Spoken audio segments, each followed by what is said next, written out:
Welcome, everybody. The big question today is what increases the risk of heart attack by over 2,000%?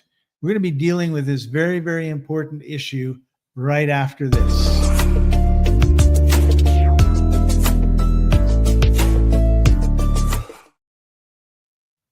Welcome, everybody. This is the Life Enthusiast online radio and TV network. I'm Scott Patton, your co-host. Joining us as usual is health coach Martin Pytela. Hey, Martin, how are you doing today? Great, Scott. I'm starting to think that we'll have to change the name. Radio and TV, it's just so last century, It's just going to be the online podcast network because that's the only thing that matters. I was just thinking, if Trump gets his way, all he has to do is ban advertising of pharmaceuticals on television or on mass media, period. And 50% of their revenue is gone, like that. Can you imagine the difference this will make? Yeah. And I think he can pull it off. I'm just curious to see. Well, and streaming TV is taking it over as well. Having said that, there's still millions and millions of people that turn on their TV. There's no longer one TV in a house. There's 3 or 4. So, and then of course, online radio is a big deal with podcasts and everything else. So, right, indeed. It's just that I've been saying it for 20 years, and now you're asking me to change. I'm not. I'm just being silly. Okay, so listen, I want to tell you, you said that something raised the risk of heart attack 20-fold. One famous thing that really raised the risk of heart attack was Vioxx. Is what? Vioxx, Vioxx, a drug that was approved, certified, put out, and 100,000 heart attacks later, pulled off the market. Right. That's about 20 years ago. Yeah, we've done a lot to, and with everything that's happened in the last 4 years, there's a significant number of people who are dying of heart attacks and heart issues that were not the normal, shall we say, market for heart attacks. But that's not actually what we're here to talk about today. What we're here to talk about today, and we're just going to get right to it, because I really hate it when people string you along and string you along and string you along. It's if you have a trauma, like someone that you really care for, really love, passes away suddenly, that loss of a loved one can cause a lot of stress, a lot of trauma, and a lot of heart attacks. Yeah. And we've had an interesting situation in my life, and that a very good friend of mine, his mom, who's 91, my mom is 91, she passed away about 2.5 weeks ago. His mom passed away, not mine.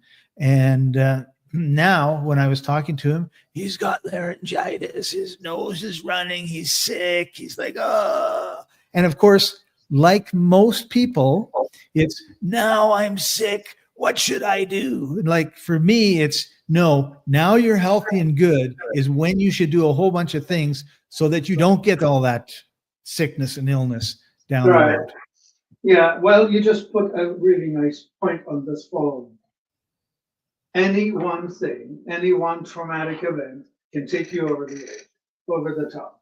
Right? Like you're carrying, I'll put it this way. I remember I was on a sleigh ride. Horse was pulling a sleigh, and the snow was not that deep, so it was catching on rocks and stuff. But anyway, the more people were piling up on the wagon, the less capable the horse was of pulling that thing. And at some point, it actually just stopped, and the horse couldn't budge it. Right. And that's the horse couldn't care less how many people or who was on the wagon. All he knew is that it was too hard to pull. Right. So he stopped. So he couldn't pull it.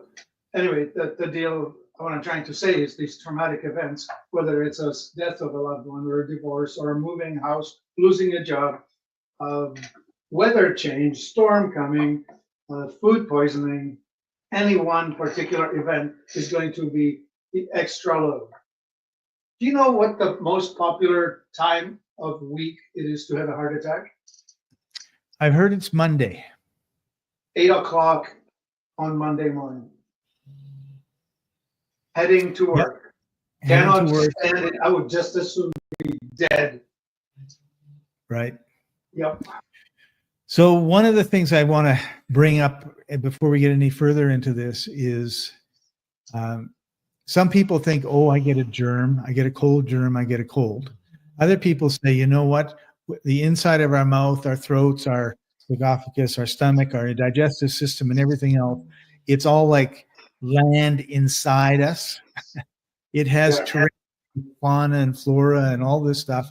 And if it's a forest in there, then you don't really have a lot of health problems. But if it's been glyphosate has decimated it, or it's been like a forest, been chopped down, burnt, and everything else, then when something happens, all of a sudden you get all these illnesses. And if you take on top of that we live in a toxic environment, we're eating things that are full of toxins, we're breathing things that are full of toxins, our body gets it. 500 years ago, we didn't have these things. So for the last 2 million years, we've never had to deal with it, except for now. The body just sticks it somewhere where it can do the least amount of damage. Then it gets released. And then that's what we call the common cold or the flu, right? So we've got all this toxins coming out of us through our nose, our eyes, or our, bum. But we have an equilibrium until something causes it to fall apart, right? Like there's this equilibrium. I'm healthy, I'm fine, and then all of a sudden, this terrible thing has happened. Boo-hoo! And all of a sudden, everything holding the dam back breaks, and all this. So my friend isn't really sick; he's detoxing at a high level, and in my opinion, you can. We talk about real life things here. Spain had a bunch of rain. There was a bunch of rain that fell on the plains of Spain, right? And it flooded out Valencia, a beautiful city on the Mediterranean coast. Well, what nobody talks about was 350 dams in Spain were ripped down because of climate change and going back to nature and everything else. So all this stuff that was stopping floods was gone. So then when they had a lot of rain, and they had a lot of rain, they're not normal amount of rain, like a lot, it just caused havoc because whole villages were swept away and all the rest of it.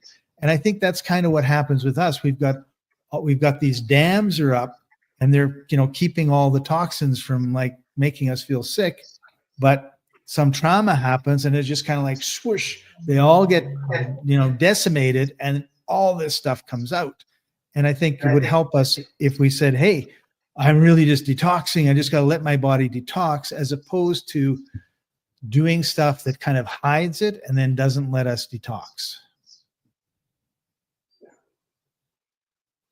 Right. And so I'm just noticing one note. Yeah, that's a great note. Kevin, just piling on the same. When you have a traumatic event, and I'm sorry you lost your mom. We all at some point do. I already did. Anyway, it's just to be expected.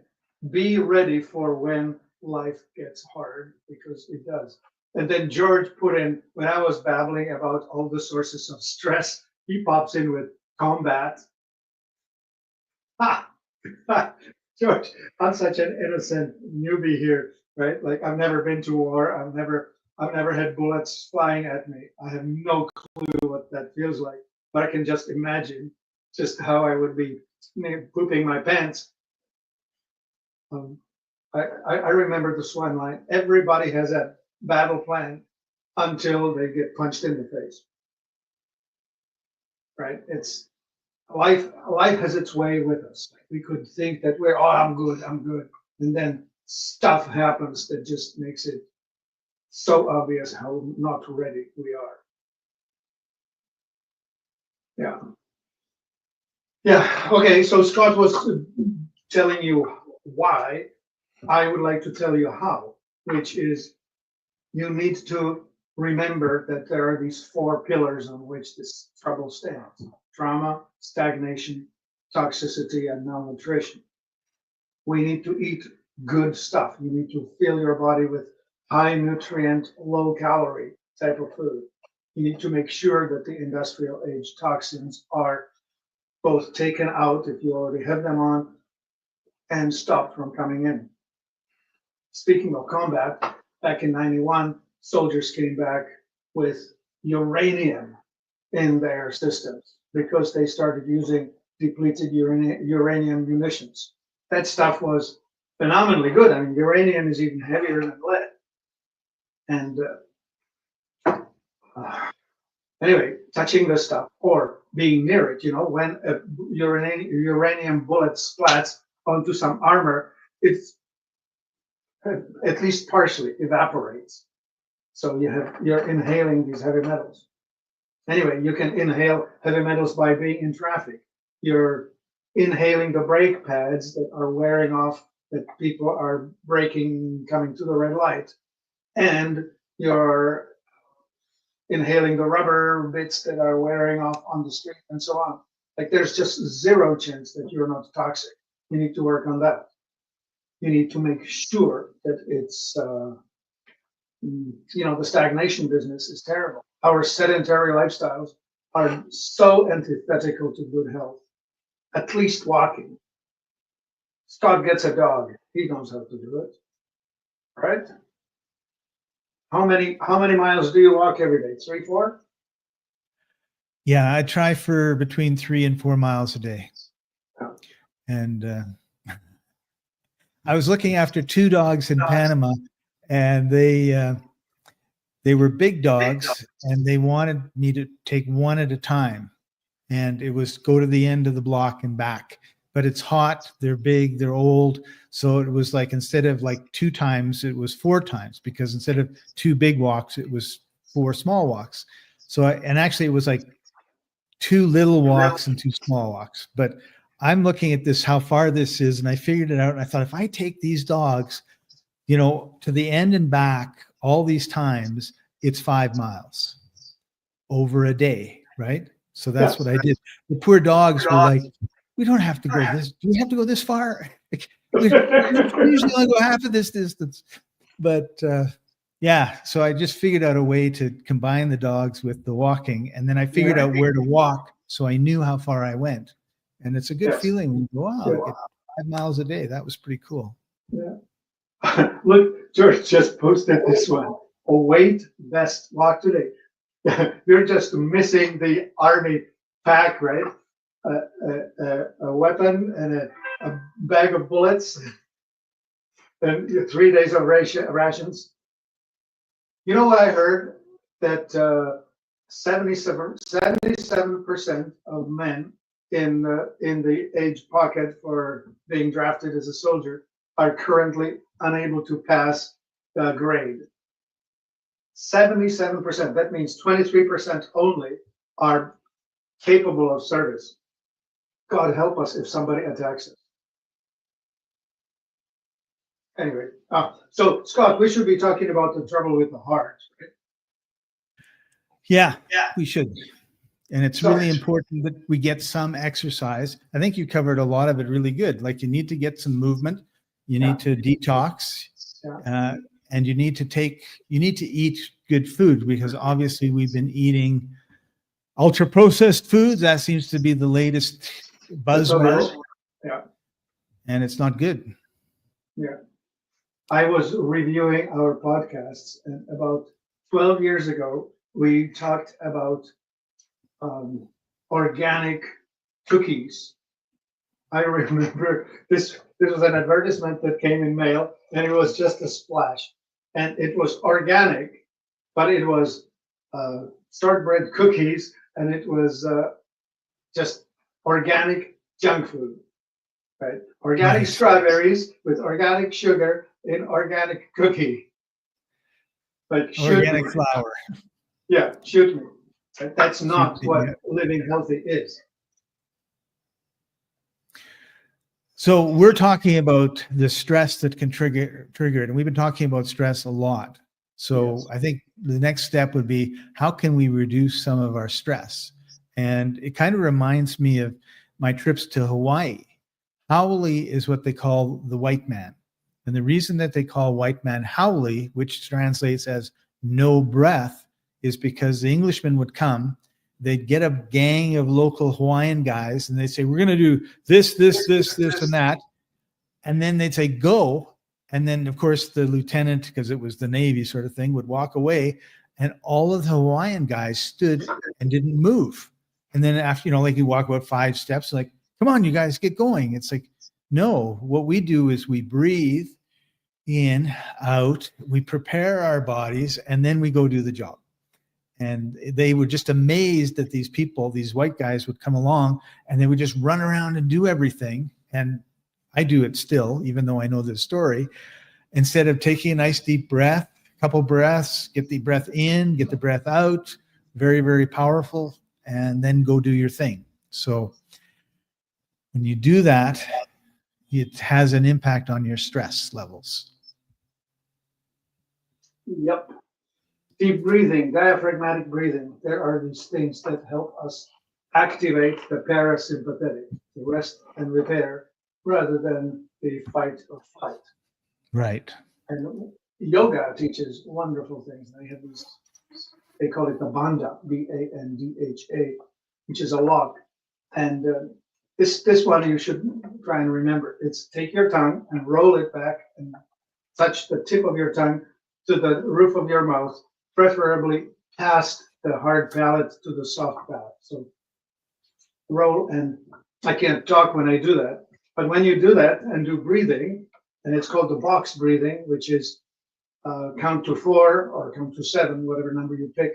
Inhale on that count, hold for that count, exhale for that count, and hold again for that count. So 1, 2, 3, 4 in, 1, 2, 3, 4 hold, 1, 2, 3, 4 out, 1, 2, 3, 4 hold. And another cool breath is the one that's twice as long exhalation as inhalation, with a stop in between. So 1, 2, 3, 4 in, hold 2, 1, 2, 3, 4, 5, 6, 7, 8 out, hold 2, 1, 2, 3, 4 in, like that. I can't demonstrate it without being silent. I just don't know how to shut up. Yeah, that's very powerful. And it's the sort of thing that you could do like, I think we just have so many bad habits. Like we go to the grocery store, we spend 20 minutes in line and we just sit there. Instead, we could be doing this breathing exercise, right? We could be doing eye rotation exercises. We could be sitting there tapping and everyone would be like, what is this guy doing? But, like there's a lot of things that we could do while we're standing in line instead of just like, just waiting for it. Yeah, just letting the time go. Stuck in traffic, right? Of course, some of these breathing exercises, you have to be really careful because if you need to be alert, they put you in a meditative state and you're not necessarily alert, right? So you have to kind of be careful. Well, you can do the fire breath. The fire breath, yeah. And or just tightening up the muscles, doing some stretching. The famous bellows. Hyperventilating and then you'll faint. That'd be really good on the highway. Yeah, that's it. So there's 2 types of stress. Like we kind of talked about everything being triggered by a traumatic event, but we have acute stress and we have chronic stress, and they both create different problems. But so talk a little bit about those different types of stresses, Martin. Right. Well, acute stress is something happens, a gun goes off, and you start looking, well, what happened? Why did it happen? Whereas chronic stress is you are now in a situation where the guns go off all the time. You have to sleep through that, but it keeps stressing you because there's danger. The worst form of that I can imagine is a child growing up in a family of an alcoholic who's unpredictable. The kid never knows if he or she is safe or not safe. Am I going to get beat today? The anticipation of this monster arriving And which is it going to be today? That is a chronic stress. And you grow up with that just damaged. And so that would be more long-term trauma too, right? Like if Oh, you're yeah, it's traumatic and stressful, right? Stress begets response, begets trauma.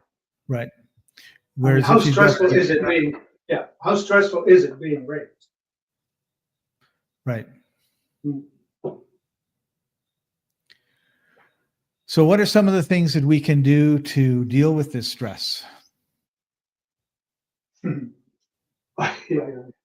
Well, I mean, we talked about it, this deep breathing and learn to meditate. And then, of course, undoing the chronic stress effect takes work. Tapping, Scott demonstrated it just a moment ago, is one of the methods where we learn to reprogram the subconscious so that the reaction to it is different. Yeah. I use Yeah. subliminal CDs. I really Yeah. like them. Yeah, The music is certainly calming, and you're relaxing for that period of time, if nothing else, right?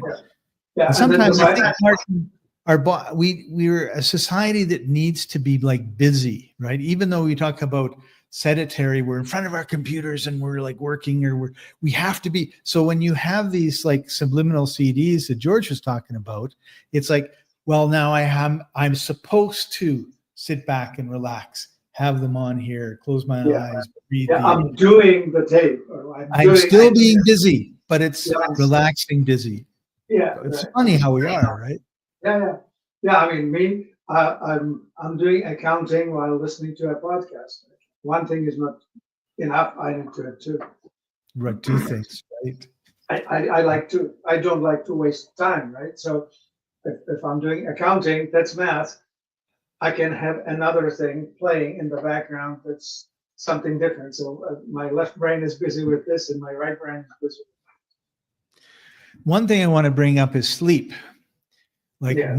I think most of the time I'm just always amazed when I'm around different people, and it's like they have the TV on all night, and they've got these flashing and lights and from the TV and the noise of the TV and everything else, and they're sound asleep. And I'm like, oh, like how can that be restful, right? Oh, let me explain that. That's sort of like sleeping by a campfire. It's flashing and it's crackling and there's wind in the trees. It's perfectly fine, Scott. I don't know. I would just as soon do the ocean and campfire and all of that than the TV. But I get the thing that you can totally tune it out. You can tune it out, but I don't know. Like in my opinion, that's not relaxing, right? That's not getting ready. There's stress in the background. Yeah. There's stress in the background. I mean, all of a sudden there's a movie and two people are shooting at each other at 3 a.m. and you're asleep listening. You're in front of it, and the TV itself, I think, is giving off EMFs and light, like blue light and all that stuff. And so what I've done, because I've been in different places, and some of them, you can't get rid of the light. Right? Like the blinds it's never really like dark, and I like to have dark. So I got a toque, and it goes, and I pull it down to here, and all of a sudden I'm in pitch black. Right? Okay. I thought, I didn't think I would ever like get used to it, but I am used to it. Right? So it's you see me in the morning when I get up, I've got this toque on up to here, and it just looked like those two guys that were like the two brothers. The two Canadian dudes that. The two Canadians. Bacon. I got bacon, eh? Doug something.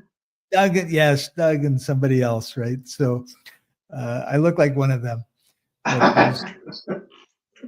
I found that I really I really notice the difference when I'm in the city and when I'm in the country, and there's moonlight that's fine, right? But there's not like 100 lights around me that are all on and that sort of thing. Yeah. You get that quiet. And you're right, like there's crickets where I am right now. I hear crickets, and there's birds in the morning and everything else, but that's really different than a motorcycle revving up and telling everybody for 10 miles around, I'm here, right? I'm important. I'm important, yeah. And you're not. All right. So let's talk about some of the stuff that we can do. Right. And the one I really want to talk about is heart formula. Right? Yeah, the heart studies formula. Let's talk about that for 2 minutes. Yeah, what's really interesting about this product is that it takes care of so many things. One, the problems that develop is hardening of the arteries, clogging of the arteries. They are particularly triggered by a inflammatory response of the body, and that vitamins, like the oxidative stress and the triglycerides and all of that business that causes the hardening, the mineralization. It's a response to the stress that you're having. We have composed this thing based on heart studies. That's how it got its name. It was a pile of paper about a foot tall when printed out, and we read it all and found all the different reasons and methods by which we know, based on these studies, that the body can recover, restore both the heart and the arteries and the veins, the cardiovascular system, all of it. So one of the things that I hear you saying, Martin, is there are foods, herbs, foods, different things that we can eat that's going to improve our health, but we're not getting it in our regular diet. So not enough of it for sure. Not enough of it for sure. And the average person that has a Big Mac every second day and French fries and a Coke is probably not getting it in a week, what they really need, right? So our bodies are amazing. They work really, really well for a long, long time. But it's kind of like if you never did an oil change on your car, right? First couple of years, probably not too bad, but all of a sudden in year like 10 and 15 and 20, you're going to be struggling. And if you haven't changed the air filters, you're going to be struggling more. And if you haven't changed your tires after 100,000 kilometers and they're bald, you're going to have some more problems. So and we just don't do enough to support our body in its health. So we've talked about this before, like there's all these different herbs that animals are eating as they go through the forest, right? A little bark here, a little leaf here, and there could be 400 different types of foods that they eat in a day, little bits, right? Yeah. But we eat a lot of a couple things. Yeah. I mean, couple is a little bit of an exaggeration, but No, 10. it's not. No, Scott, visualize pizza. It's flour, cheese, tomato paste, and a bit of oregano, maybe, and perhaps a bit of pepperoni sausage from the pig. So Kevin says, blood flow becomes a big thing to me lately. It is one of the basic things for health. I'm using herbs and enzymes. Good for you, Kevin. Yeah, good on you.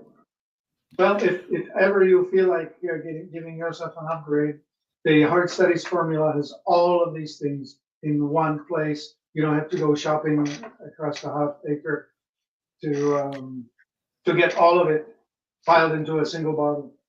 Right. And I need to go. Yeah.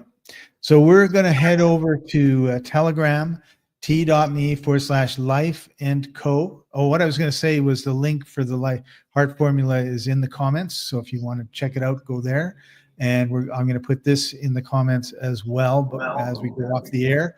And that's where we can talk without being worried about banning and all that sort of thing. So, because we've run into that problem many a time. So thanks for joining us, everybody. We're going to see you next week, same time, and join us over on Telegram. Bye for now.